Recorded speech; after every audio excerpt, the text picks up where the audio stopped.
Okay, let's go. So Otis, you would have had a brief um, time with the team now, and the squad now. What's Yeah. the mood like in the camp at the moment? Oh, excellent. I think, from my point of view, we've been away from each other. We've been all over the world and so on. But to reconnect last night with everybody, to have everybody back, is awesome, And the fact that everybody, especially the guys that played in the IPL final, all turned up and they're in good health is also very, very nice. So everybody's good here. So no concerns on the injury front. Look, well, there are obviously there was an issue with KG and there was an issue with Dale, but we feel that those guys are on track. So there's nothing that people should be alarmed with. We feel that they're gonna both make full recoveries and be able to take their place in the World Cup. When you say on track, Otis, you mean for that for the opener, both of them? Yeah, for sure, yeah, absolutely. It's a lot of the South Africans did fairly well. Corny, Faf, KG, Ime. Is that a good thing going into the World Cup? Yeah, of course. You want players to come in with form, and those guys have got good form. Obviously, Quinny versus Faf and Imran in the IPL final. Somebody's got to lose, and Faf ended up on the losing side, but I think he's had a very good IPL. He's made a lot of runs, and he's in good form. So Quinny's in good form. Imran bowled very well. KG bowled very well also. We got those guys in form. It means that, from a performance point of view, if you like, you got some guys going in with confidence, which is what you need. There's about 8 or 9 guys who have gone to the World Cup before. And what is the main theme around preparation this World Cup? What are you focusing on, and what do the team think they should be focusing on? I don't think there's so many, but it still means it's a fresh start for us. We're going to the World Cup together. It's my first time with the team. The language that we've used, we've been using the same language now for the last 18 months that I've been here. And it's one of positivity, It's a positive message all the time, and what's gone in the past is gone, We're not taking the past with us to this World Cup. We're going here it's a new adventure for us.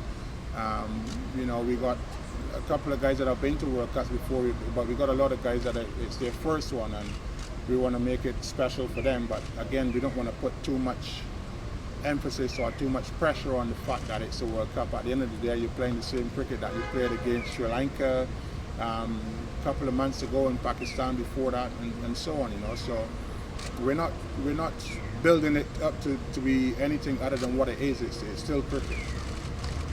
Do you foresee it as quite a high-scoring tournament, do you think, in terms of the tracks that are going to be there? Look, England can be interesting, depends on the weather. I think they're forecasting a hot spell coming up in the next couple of months, so perhaps the pitches will be a lot drier. But England recently have lent itself to high-scoring games too. Whether it's going to be a high-scoring tournament, I think the weather will play a huge part in that outcome. But we'll see what we see when we get there. And just something on the format, it's sort of back to the future, back to 1992. Yeah, but I prefer this format, especially in England, where like I said about the weather before, you can end up with a rain-out game or two. I think the last Champions Trophy Australia had,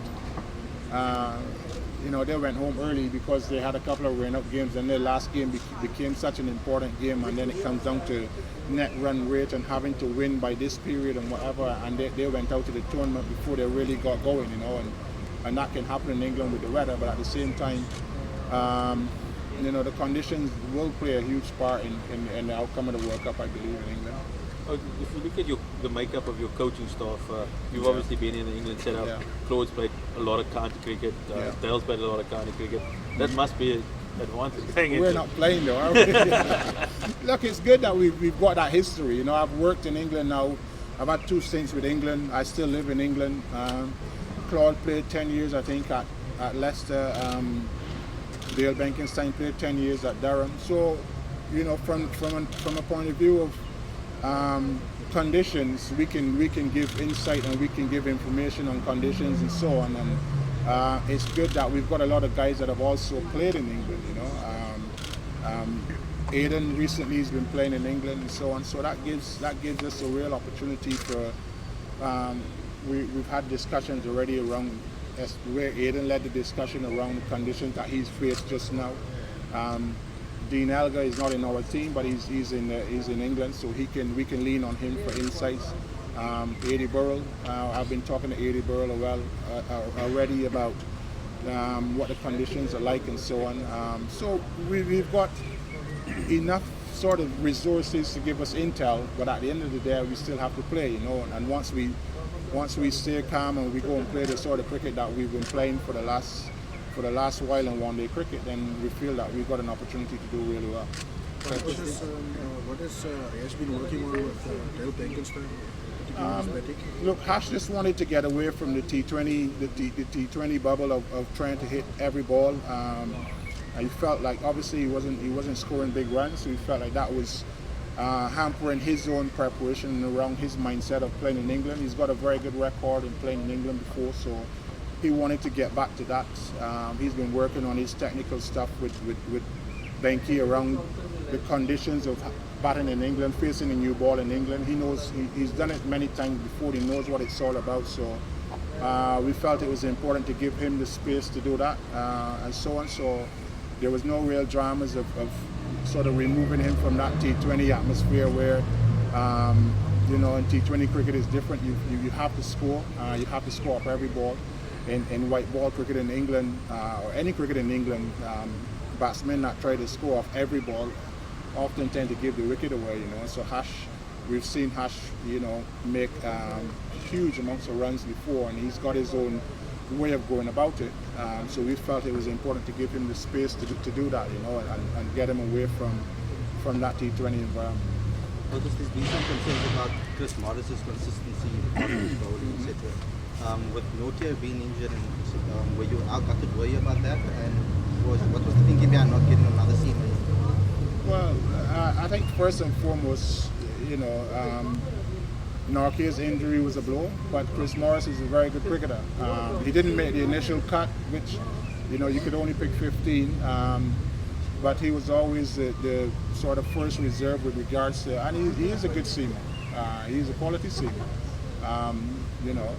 So the thinking around that is to take him. He will have to then, in the past we've seen him as an all-rounder.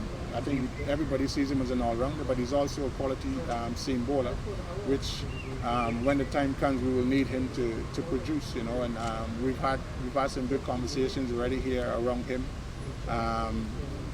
And it's interesting because I've been a part of teams before when I didn't get picked and I feel like the world was against me and so on, and then something happens and you get the call and now you have to step up, So whatever he was feeling last week or 2 weeks ago about not being selected, now that changes because he's in the team now and he's an integral part of what we will do going forward, as a group of people together.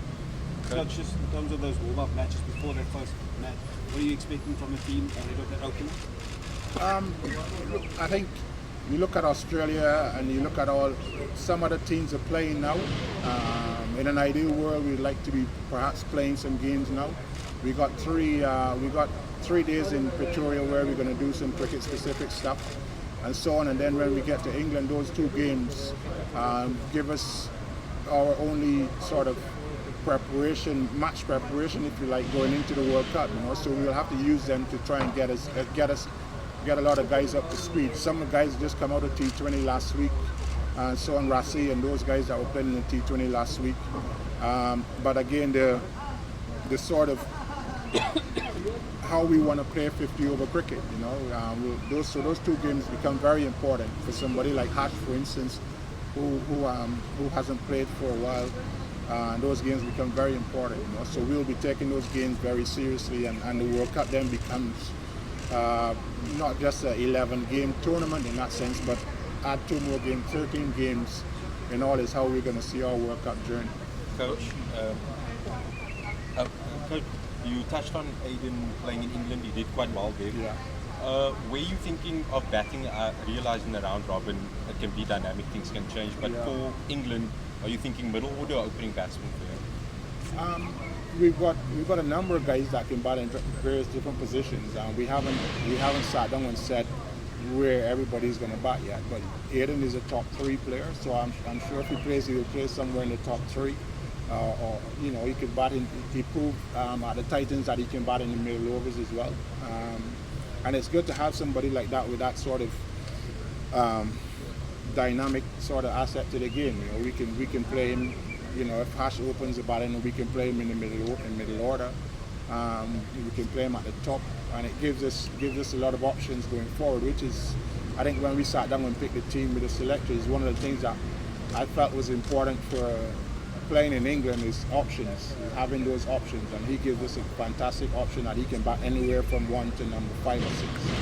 Coach, you spoke a couple of months back or so that you wish the World Cup was starting tomorrow. Yeah. It's now 2 weeks away. Yeah. Tomorrow or in 2 weeks' time? No, well, back then we just come off some cricket, and tomorrow would have been ideal. Now, with all the stuff with guys all over the world and stuff like that, I think, we need at least 2 weeks together as a group. We started already.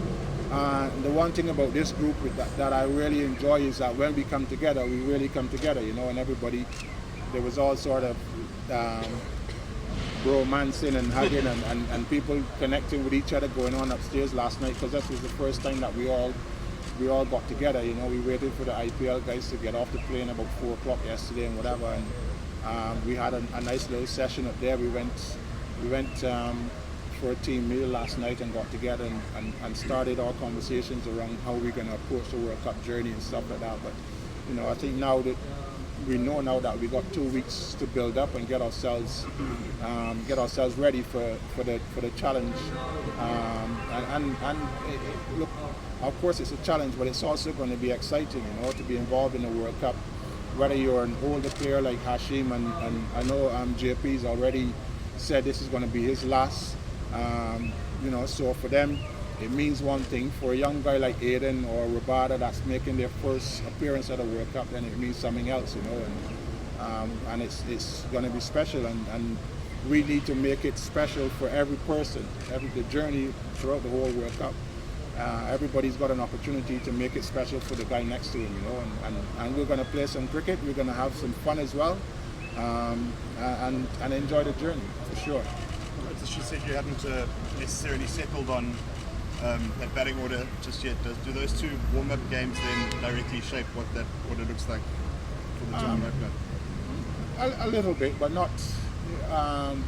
So you don't look at the team that played the last warm-up game and says, "Oh, this is the team that's going to play the World Cup" or anything like that. I think Faf has had so much cricket recently that he probably doesn't need a lot of cricket. He needs more sort of recovery and stuff like that. So Faf might not play, perhaps the first game in the first warm-up game. It doesn't. I try not to send the wrong messages to people back at home thinking, well, there's something wrong with him or whatever. But we just make sure that the guys that are playing in those first 2 games are the guys that perhaps need the most cricket. Imran Tahir doesn't need any cricket right now. He's all cricketed out, and he just needs to relax himself a bit.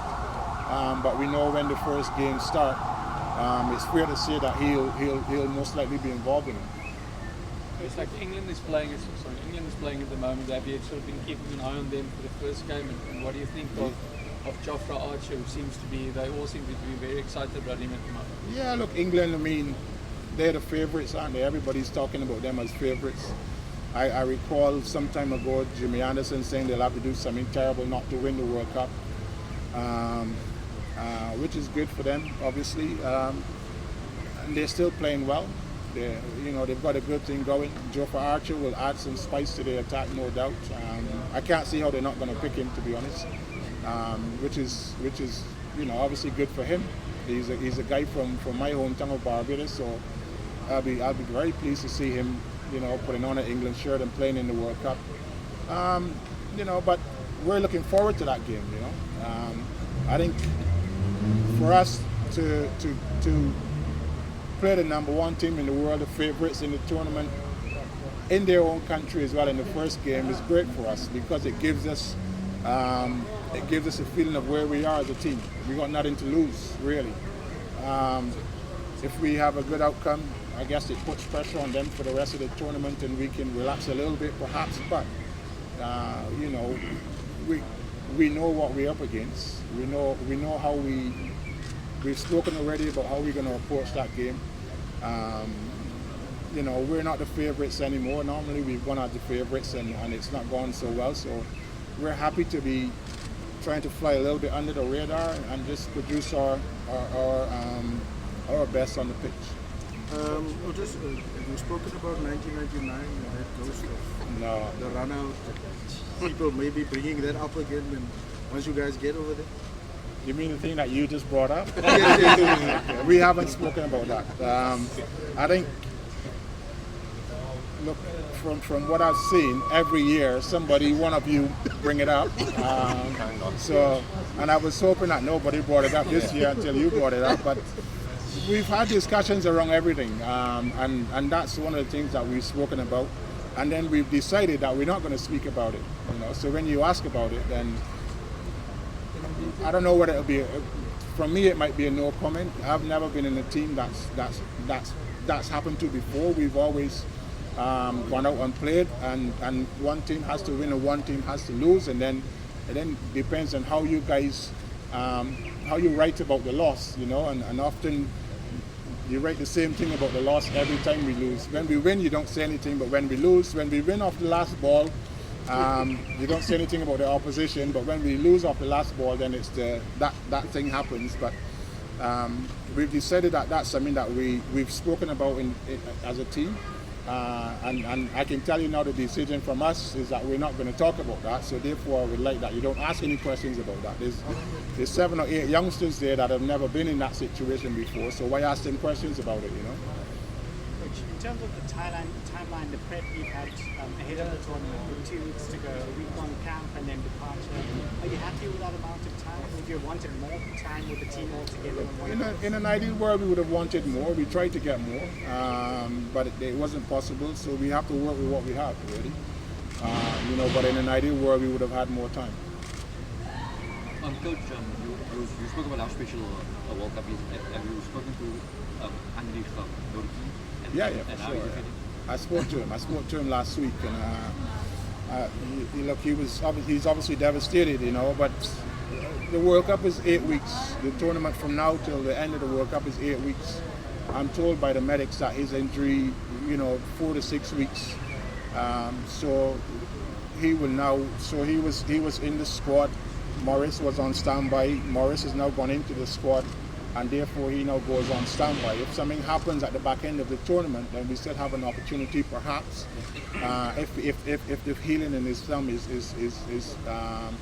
enough, we still have the opportunity to go and pick him, you know. So I've spoken to him last week and I've told him exactly that. So, and it just gives him something to look forward to. Otherwise, you know, his winter would be quite a terrible one, thinking that he had an opportunity to go to the World Cup and he missed out, you know. So now he's got just that little bit of positivity that, you know, there's still a possibility if anything happens, like it happened to him, it could happen to somebody else. So if it happens, then he still have the opportunity that he might feature in the World Cup in the latter stages.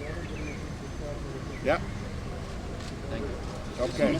Sorry, you spoke on the format of the tournament and playing with everybody. Yeah. It's quite a long tournament with 10 games. Just on selection and rotation, Yeah. would you think about playing your strongest team in every game, or would you like sort of to manage your bowling attack, especially throughout the tournament? We'll certainly play our strongest team in every game, but the strongest team might change depending on the opposition too. You know, so we'll look at playing the best team for that opposition, and it might change from game to game. So somebody might make some runs this game, but when we think about the next team and we're playing, and we might come up against more spin or more fast bowling or whatever, and we feel that we need to add a batsman or add a bowler, then we have that opportunity. You know, like I said, and this is the beauty of the 15 people that we've selected. You know, there's so many. It gives us so many options as a selection that we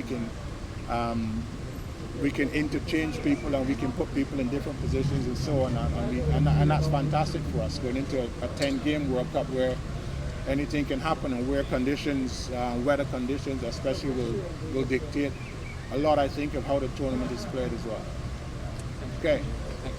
Good luck. Awesome.